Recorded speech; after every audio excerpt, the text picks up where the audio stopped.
Hi my beauties, welcome back to Younger. Today I'm going to be talking about the change of seasons, in particular summer to fall, and the effects that can have on our skin and things that we can do in our skincare regimen and taking care of our skin health to kind of help correct those changes and prevent the changes in our skin, including the dry, itchy, cracked, wrinkly skin that can happen as we transition from the summer months to the fall months.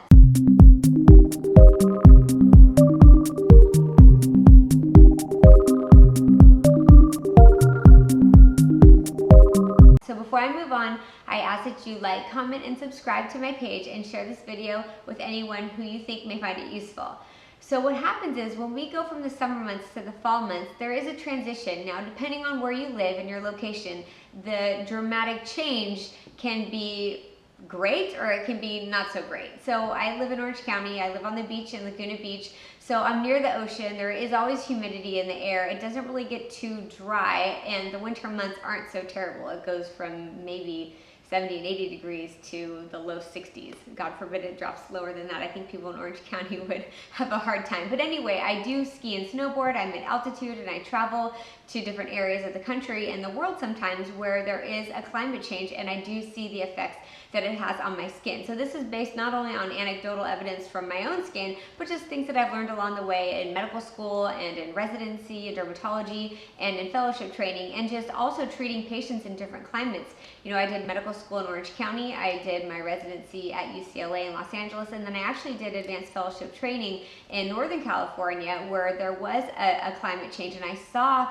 the changes in my patient's skin, and I saw that they started to look more aged or weathered as we went from August, September to October, November, and December, where their skin would just get so depleted of moisture and less hydration, and that could make the patients look older and more weathered. And then I remember skiing and snowboarding in Tahoe and going out to lunch in the bright sunlight with these people in this restaurant, and I'm like, oh my gosh, everybody looks so much older than they are. And it's because the changes in the climate and the humidity have a great effect on the skin. Your water intake and how you take care of your skin and how you protect it, wearing sunscreen when you're at altitude where you don't have the buffer of the atmosphere that's going to protect you from those ultraviolet UVA1, UVA2, UVAB rays that can kind of cause skin damage. And just like the ocean reflects ultraviolet light, the snow, when you're out snowboarding and skiing, can cause reflection of ultraviolet light, which can be very damaging. So I'm kind of getting off topic here, but more changes from the summer to the fall. What can we do to kind of make sure that our skin stays healthy and look its best? So the first thing that I want to explain too is that not only do you have a drop in the humidity, which is the moisture in the air, and you have an increase in the transepidermal water loss, meaning your skin can't hold on to water like it usually can because the atmosphere in the air is drier, but also the use of heaters, not only in your car, in your home, in restaurants.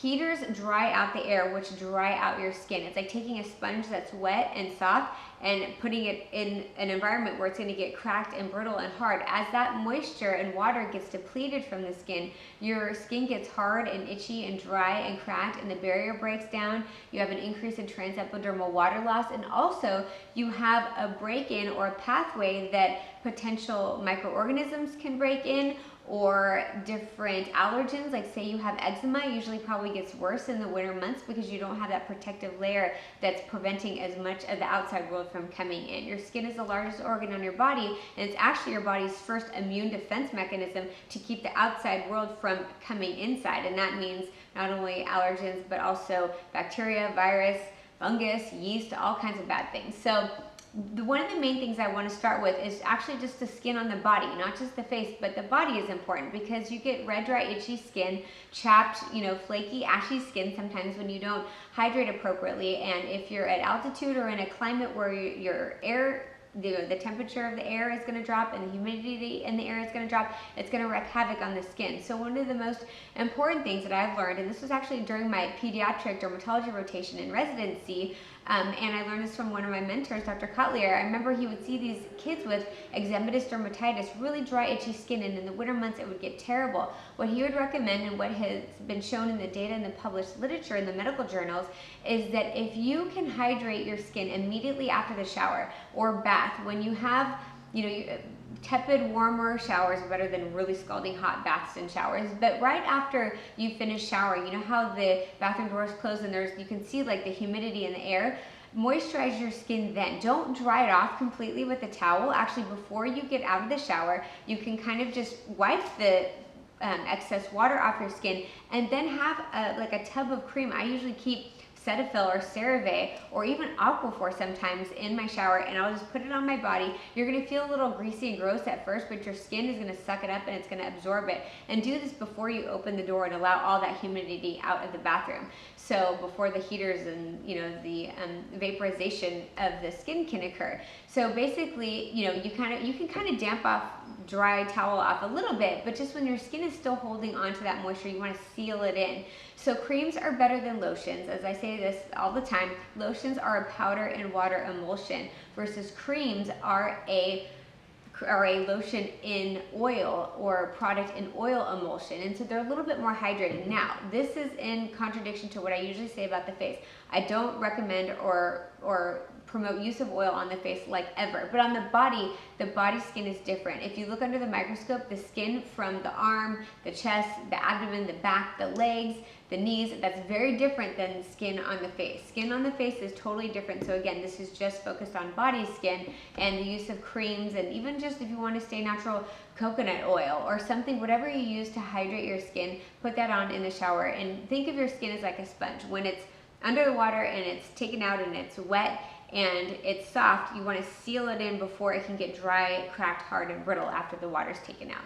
And so another thing that you can do is if you have cracked heels on your feet or if your hands get really chapped. I remember I did my Mohs Micrographic Surgical Fellowship in Sacramento in Northern California, and we had to scrub with every Mohs layer. We would do like 10 surgeries in a day, and each surgery would be taking 3 layers and doing a dermal repair of the postoperative defect. Not to get too technical, but basically it was a lot of hand washing. You had to scrub each time. So I was scrubbing my hands like 20 to 50 times in a day in this Northern California climate when I'm used to Orange County and I'm used to not washing my hands that much. Even as a doctor in clinic, you wouldn't scrub or wash your hands that much. And my skin, I couldn't even like make fists because my skin would be so dry and cracked and brittle. And what happened is I looked it up and I kind of went back to going through my board review series and looking up how do you try to minimize transepidermal water loss and keep the skin hydrated in these harsh environments. And one of the best things you can do is just after washing your hands or after a shower, putting on your cream. You could again use, I really like CeraVe or Cetaphil cream. You can use even coconut oil if you want, or Aquaphor. Putting Ziploc bags on your hands and feet and then putting socks over them. Not cute Lululemon socks. I'm talking about like your husband or your boyfriend's like socks, and just sleep with it on overnight. When you wake up and you take them off, it's going to be better than like a paraffin wax manicure treatment at a spa. It's just the best thing that you can do to hydrate your skin and to keep that hydration in the skin to prevent the cracked, dry changes in your skin that can happen in the fall and winter months. So moving on, another thing that's important is to remember lips and periorbital skin. So periorbital means around the eyes. Under eye creams are really important during the transition from summer to fall because the skin gets drier, and that skin is so delicate and devoid of sebaceous glands and oil glands that you want to keep it hydrated. I rotate through different eye creams, but you guys, if you follow me on Instagram, you know my favorites. Naya 24 is Clinical. I really like DEJ by Revision. Zeo Skin Health, I really like their eye complex serum. Gosh, what others? I think Medica has a really great eye serum. So I would have to say probably is Clinical and Naya 24 are my 2 top favorites, and what I rotate through, and I have been using them for several years, is Clinical's a newer one, so I've only been using that for a few months, but it's one of my favorites. And so just using it and pat, pat, pat, pat, pat. Don't rub it under your eyes. You want to just kind of pat so you don't put too much tension when you're putting your eye cream on, or you can even take a little Q-tip and just kind of pat it around the eyes. It's not as important for the upper eyelid area, but definitely down here and definitely in the crow's feet area. And I actually apply eye cream 3 times a day, morning, noon, and night. I keep it in my backpack with me and I just put it on throughout the day. And if I don't use it, I feel like the tightness in my under eye area. And if I open my mouth, the eyelids don't even attach to the globe of my eye because it's like that tight. So I try to keep it hydrated and keep that skin looking youthful and wrinkle free by using those eye creams.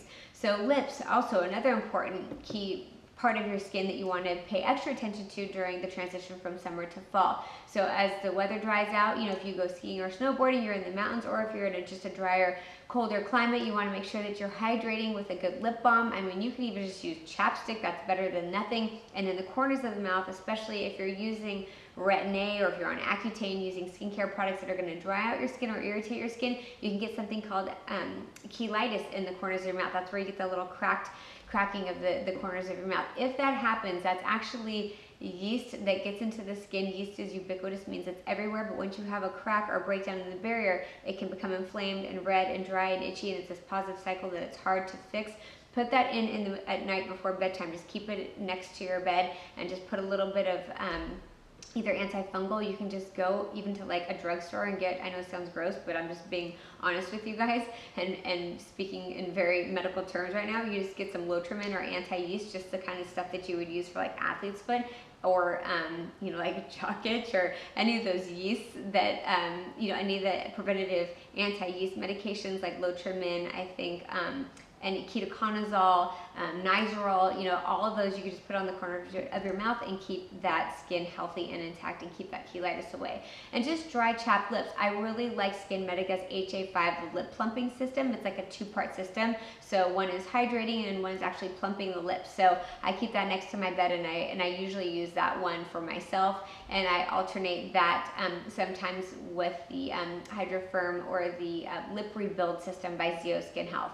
I like that one a lot too. And so putting that on at bedtime and just sleeping with it. If you want to save your money, you can even just get straight up Aquaphor. I think Aquaphor is better than like petrolatum or Vaseline. It has a little bit of lanolin in it, so it can potentially cause an irritating contact dermatitis, but usually Aquaphor is very benign and it's very affordable. We use it on babies for diaper rashes. I remember you used it with both of my kids when changing diapers. Just make sure you're not using your kid's diaper changing station Aquaphor on your lips, because that would be disgusting and you'd get a probably enterocolitis infection. So anyway, sorry for again getting too technical, but just Aquaphor on your lips. Or if you want to stay natural, you can go to Whole Foods or Sprouts and get coconut oil and just make sure that you put that on your lips. There's also an L-lysine ointment that you can put on your lips that's very hydrating, and it's really important. Like the eye cream, I like to do it morning, noon, and night throughout the day. Nighttime application is usually the most important though for eye cream and lip balms, because you're going to be sleeping for hopefully anywhere from 6 to 9 hours, and you're going to have uninhibited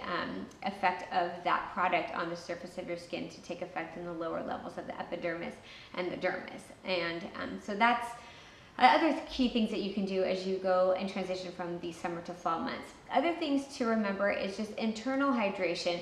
I try to intake at least 2 to 2.5 liters of water a day, and I'm small. I'm like 95 to 100 pounds, and it's hard for me to get 2 liters in, but I try to stick with 2 liters a day. Well, I've been lifting, so now I'm like more 105. It's been hard for me to gain weight. Sorry, I got on a tangent. But anyway, so trying to keep 2 liters of water in your body a day throughout the day. Carry a hydro flask with you. It will have skin manifestations of a lot of benefits. Even when I do Mohs surgery and I'm looking at skin under the microscope, I can tell someone's hydration status by just looking at their skin under the microscope. The skin will be more supple, it'll be more resilient, it'll be more tolerant, healthy when you have hydration from within. When you start to become dehydrated, it can have an effect on your skin, and the skin can become wrinkled and weathered and like sunken, and you can get sunken cheeks. Just like with volume loss with age or increased exercise, you can kind of have that effect. So keeping your skin hydrated from within is really important. Another thing that's important to have from within is antioxidants. So all of that summer damage that you did to your skin during the summer months, you need to reverse that. It's really important in the fall to up your antioxidants in your supplements. Naturally eating them is best also. If you can throw extra berries in your smoothies, make sure that you're getting your antioxidant dose 3 times a day. Every day is really important. For me, I try to get most of my antioxidants, in my smoothies, but I also have to take supplements because just being a doctor and a mom and trying to juggle life, it's hard to make sure that you're getting your dose of antioxidants. But antioxidants bind free radicals. They're free radical scavengers that can help repair mutated and damaged DNA from ultraviolet light that was accumulated during the summer. So really amp up your antioxidant intake, whether that be in the form of supplements, natural foods and vegetables, and I'm trying to up that a little bit as well. And last but not least, you can reverse a lot of that sun damage that occurred during the summer with laser resurfacing. So whether you go Fraxel laser or just a clear and brilliant, laser to kind of undo that damage and that sun damage that has accumulated over time. If anybody who knows me, I'm always doing procedures on my skin because I have access to it as a dermatologist. Like, I hope I'm doing these things because I want to practice what I preach, and I try to keep my skin healthy from within, and I use great skincare products, but I also do laser resurfacing in my winter months and fall months when I'm not, in the holiday kind of season. Is usually downtime for me doing fully ablative laser resurfacing on myself, doing peels, doing masks, reversing all that sun damage that happened during the summer, so that when spring and summer hit, then I'm ready to go again. And of course, I always protect myself, and it's important to use sunscreen, even if it's not summer. When you're, like I said, when you're skiing and you're at altitude and the reflection of the ultraviolet light is bouncing off the snow, when you're at altitude where you don't have the atmosphere to protect you from the UVA1, UVA2, and UVB rays, it could be even more detrimental to your skin. You can have windburn, you can have chapped skin, you can have more photo damage when you're at altitude at the top of a mountain with the sun around you, even on cloudy days. Cloudy days, there is no protection from the UV light that comes through the clouds. It's almost worse because you're getting this the filtration of the UV light that's not that bad for your skin, and it actually allows penetration of the ultraviolet light that can cause skin cancer through the clouds. So that's something that you want to keep into consideration as well. Moving from summer to fall, also, it's really important to kind of modify your skincare regimen. Even myself, I have to kind of back off of my retin-A, the potency of the retin-A, the percentage of the retin-A that I'm using. I have to back off on the AHAs and the BHAs, so my glycolic acid, my salicylic acid, my ferulic acid. I kind of have to back off because your skin is going to be a little bit more irritated and prone to being more sensitive. So either you can cut that AHA or BHA or retin-A with a 1-to-1 mixture of like a hydrator. A hydrator should have ceramides in it, either colloidal oatmeal or the glycosaminoglycans, which we call, dermatan sulfate, chondroitin sulfate, DHAs, GAGs. If you see these being thrown around on the internet, you can know what these mean. These are just proteins in the skin that help prevent transepidermal water loss. It prevents the loss of water through the skin and maintains hydration. And you can actually mix your acids with these without decreasing the efficacy of the product, without decreasing the efficacy of the retin-A or the glycolic acid or the salicylic acid or the ferulic acid. Just mix it 1-to-1 with the hydrator because it will cut out the irritation, it will be more hydrating on your skin, and it won't decrease the efficacy of that product in your skin. So they've done studies and extensive research on this, and I've looked at skin biopsies before and after, with and without mixing them with hydrators. I remember investigating this in residency and after residency with continuing medical education, and there's no decrease in efficacy, and it will allow you to keep those products on board during those winter months and fall months when your skin may be a little bit more sensitive. And also, last but not least, exfoliation. So I'm a big firm believer on exfoliating. I did a whole YouTube video just on exfoliation and how important that is, whether it's a mechanical or chemical exfoliation. But sometimes in the summer to fall transition, I have to cut back on my own skin exfoliation, and instead of doing it once a day, I may be doing it every other day, and in the winter, I may even be doing it only twice a week. So exfoliation is really important because it decreases the dead skin cell layer on the top layer of the skin. The stratum corneum is the dead skin layer on the most superficial part of the epidermis. The epidermis is several layers, and the bottom cells, which are the baby stem cells that make new skin cells, the basal cell layer, when you exfoliate that top layer off, it stimulates a pathway for your skin to just refresh itself, and it gives you fresher, healthier skin. However, if you're exfoliating too much, especially when the climate is dry and the humidity is low, it can cause a lot of irritation. So just back off on your exfoliation. Doesn't mean you have to stop it, but either maybe do it more infrequently or do it something with a little bit more soft, a softer way of doing it, like a Clarisonic with a very soft brush, as opposed to magnesium sulfate crystals that you're using to exfoliate your skin like I do. So I hope these tips help. I'm probably forgetting some, but those are the main key components. Just to recap, back off on your exfoliation, your AHAs, your BHAs, your vitamin A derivatives, wear your sunscreen, hydrate your skin from within, drink your water, take your antioxidants, and do laser resurfacing and different treatments that are going to undo the damage that occurred in the summer months, protect you from future damage. And I hope this helps, and I hope that you find this useful, and happy fall.